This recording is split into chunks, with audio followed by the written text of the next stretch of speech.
تو شاید تم کچھ چیز وہی میں سے جو تمہارے پاس آتی ہے چھوڑ دو، اور اس خیال سے تمہارا دل تنگ ہو کہ کافر یہ کہنے لگیں کہ اس پر کوئی خزانہ کیوں نہیں نازل ہوا، یا اس کے ساتھ کوئی فرشتہ کیوں نہیں آیا۔ اے نبی، تم تو صرف نصیحت کرنے والے ہو، اور اللہ ہر چیز کا نگہبان ہے۔ کیا یہ لوگ کہتے ہیں کہ اس نے قرآن از خود بنا لیا ہے؟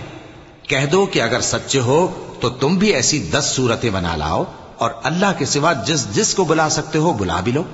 پس اگر وہ تمہاری بات قبول نہ کریں تو جان لو کہ یہ قرآن اللہ کے علم سے اترا ہے، اور یہ کہ اس کے سوا کوئی معبود نہیں۔ تو کیا تم لوگ اسلام لاتے ہو؟ جو لوگ دنیا کی زندگی اور اس کی زیب و زینت کے طالب ہوں، ہم ان کے اعمال کا بدلہ انہیں دنیا ہی میں دے دیتے ہیں، اور اس میں ان کی حق تلفی نہیں کی جاتی۔ یہ وہ لوگ ہیں جن کے لیے آخرت میں آتش جہنم کے سوا اور کچھ نہیں، اور جو عمل انہوں نے دنیا میں کیے سب برباد، اور جو کچھ یہ کرتے رہے سب ضائع ہوا۔